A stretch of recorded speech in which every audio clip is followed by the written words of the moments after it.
And welcome to another Down the Rabbit Hole video. This is another in my Triple H series, the Honoring Handhelds, although I think this thing is way too big to be considered a handheld. This is a tabletop. It's obviously a pinball machine. So I don't know, am I going to go with that quadruple T, tribute to tabletops? I'm not sure. Anyway, what this is, now some people who collect a lot of these retro toys and old arcade type gaming machines might think of this as the Tomy Atomic Pinball. It's about the same size. It's, just to give you an idea of scale, here's my hand. It's about 17 inches from front to back and about 10 inches across. And you know, you got your little flippers here and a ball that bounces around and you keep score. Unlike Atomic Pinball by Tomy, this is in fact a copy. This is made by a different company called the Cheng Ching company out of Taiwan. I guess they had seen what Tomy had done and decided to make their own version. And I actually prefer this one. I never got a Tomy Atomic Pinball. This one is Atom Pinball, almost the same name, but just different enough. It was something that I had been toying with the notion of getting for a while. There's been a few posts online, a few people interested in these electronic pinball toys. I don't have the room or the maintenance skills to actually get a full-on pinball machine, but I saw these things kicking around, and there's essentially two varieties that exist in the toy pinball world. There are the ones that have little kind of springs here, and as the ball bounces, it bounces off by pure inertia, and they're okay. And then you've got ones like this, where this is actually battery driven, and the bumpers actually move. They actually pop as the ball comes into contact with them. Now the Tomy and this one, the Atom Pinball, they take batteries, and they're very simplified games, but they're quite a bit of fun. There are even bigger, more elaborate versions of these that you can plug into a wall outlet. They can get almost to the size of a real, genuine pinball machine, and I've often thought, well, if you're going to go that far, go the whole 9 yards and get a real pinball machine. I mean, this works for me because it's fairly small, and I can just throw it in a box and take it away when I'm not playing with it. But it does tick a lot of the boxes that pinball machines have. I mean, this score does actually have little rolling numbers in it. The bumpers do pop, and they give that kind of feeling of what a pinball machine is like.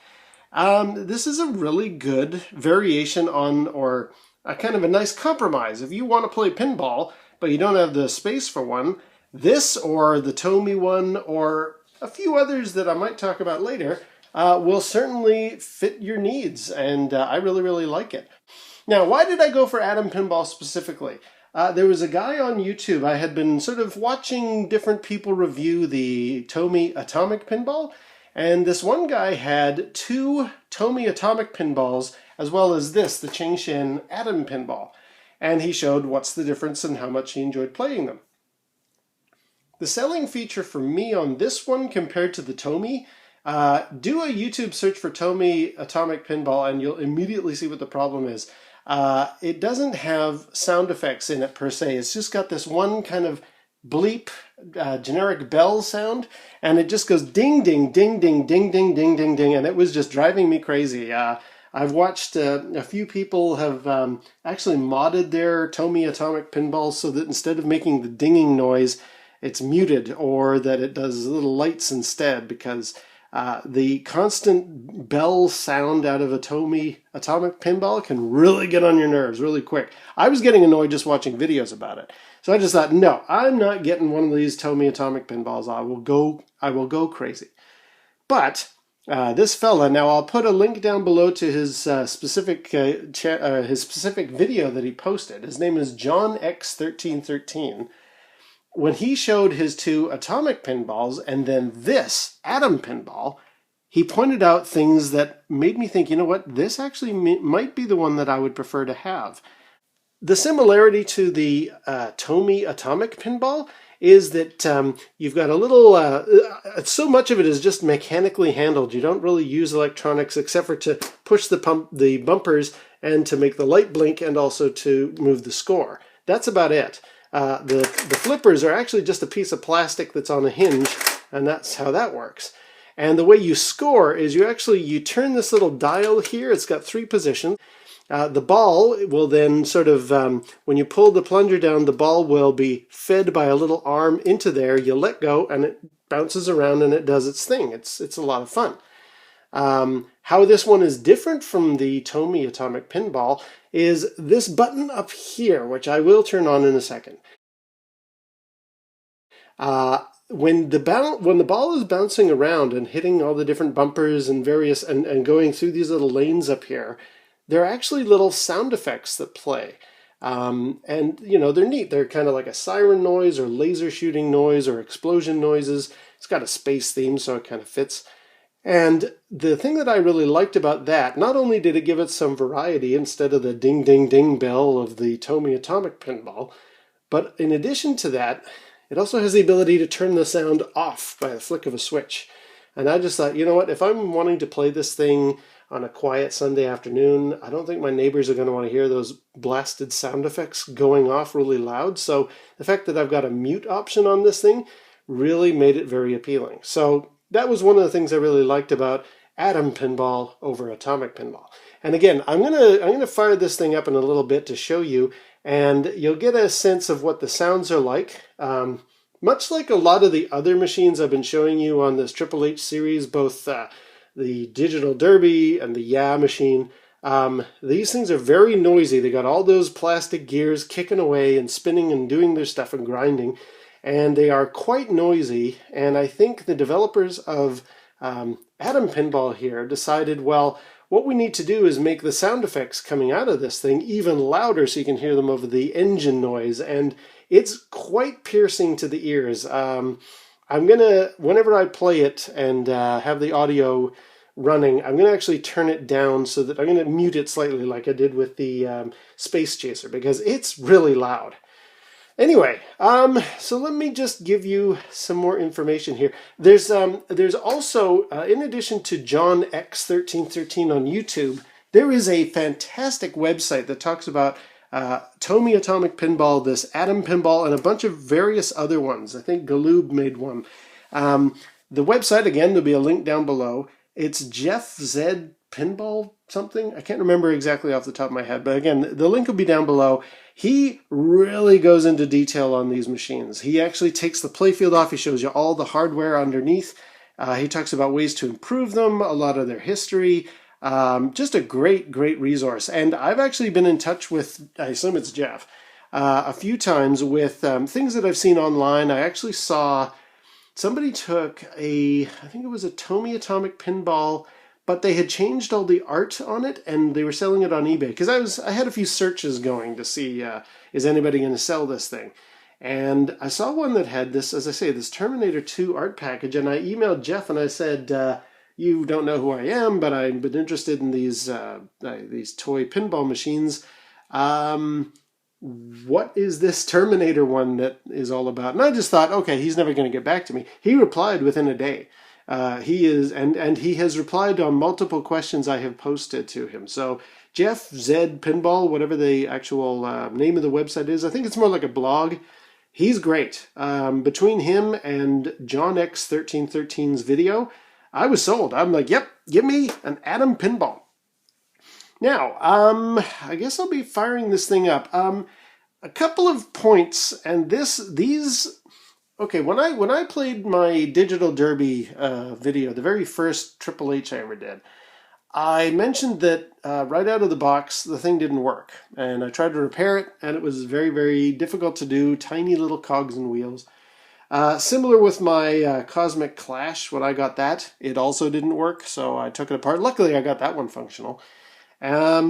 This one is similarly broken out of the box. Now, it's not disastrous. I can still play the thing, but without taking this thing apart, under the playfield, there's a variety of cogs and wheels all spinning constantly, and as the ball comes into contact, especially with the bumpers, that I think closes a gate and causes the little mechanical pop that forces these things to move. That's great, except for about halfway down this playfield on this side, I think something is broken, because whereas this little edge popper here works just fine, this one doesn't do anything. And although these two bumpers work fine, this one it's functional, but it's a little bit weak. So I have a feeling something on this side of the playfield is not properly working. And as much as I would be tempted to take this thing apart, the downside is, in order to get to the screws, it would mean taking the actual stickers, like sticking a screwdriver through some of these stickers here. And I don't know that I really want to do that. You see how there's a little gate here where the ball is? That's actually to hold the ball in place.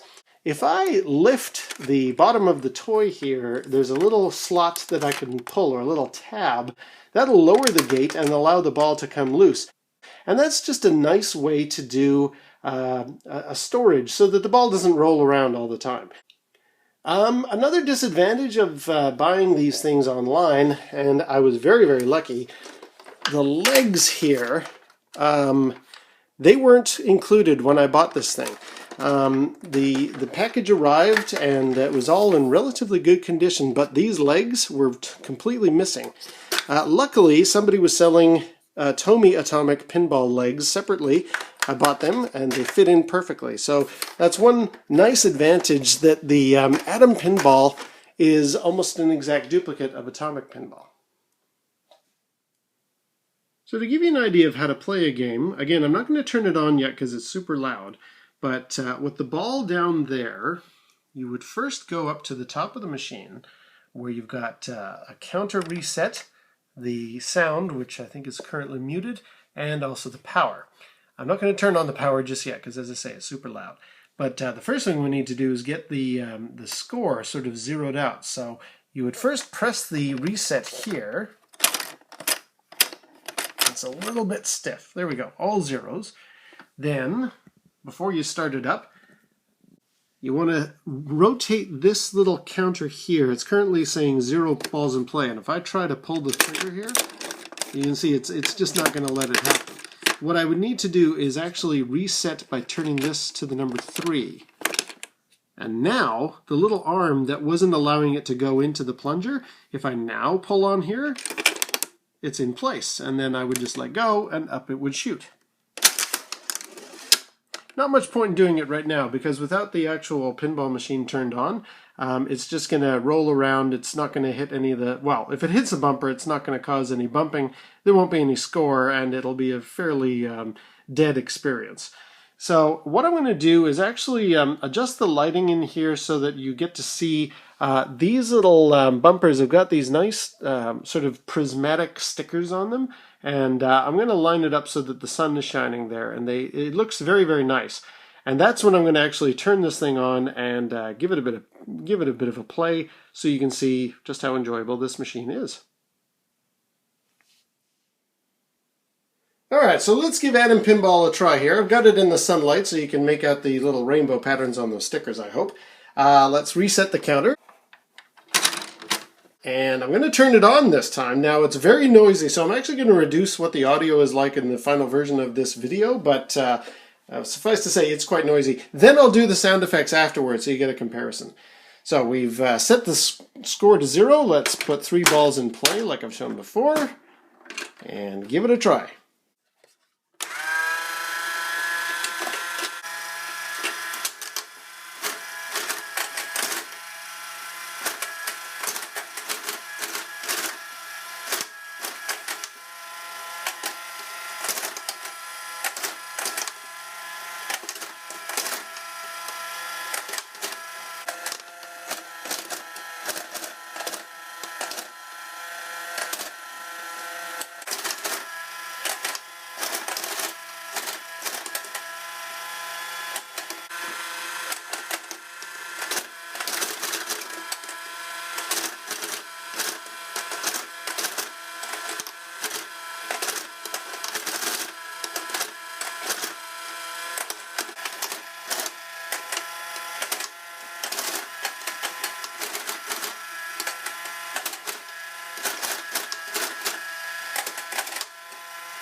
All right, and now again, this time with sound. So reset the counter.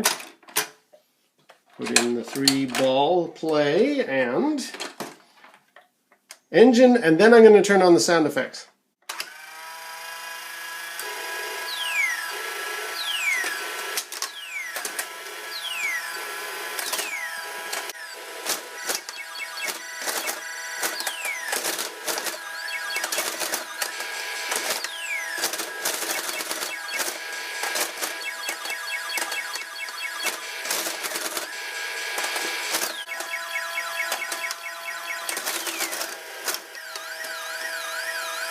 As I mentioned before, this side doesn't work very well, so the ball is stuck.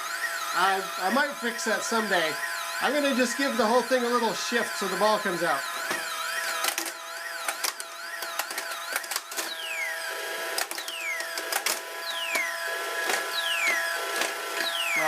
Well, there we go. That's my game over. Okay, so there you go. As I say, it is quite noisy. I've put the volume back to the normal position now.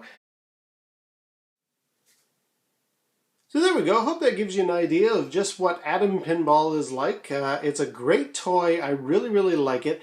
Just a little bit unhappy that those bumpers on the right-hand side are not fully working. Again, if I'm feeling particularly brave someday, I might rip the thing open and try and fix it up. It's a really good pinball machine. It has a decent level of challenge to it, considering it's just a toy kind of aimed at kids, but I really, really like it. And who knows, you might actually see something very similar to this also on my channel. However, I'm giving things away. What I would recommend, though, definitely check out John X1313's video review of both the Tomy Atomic Pinball as well as this Cheng Ching Atom Pinball, and you'll see why I went for this. The constant ding ding ding noise of the Tomy, it drives you crazy. His are in very nice condition, certainly better than mine, but I think it's just a nice way, and it was what inspired me to want to get this. Also, definitely check Jeff Zed's pinball table down below. It's got great levels of information about these toys. And yeah, until next time, we'll see you down the rabbit hole.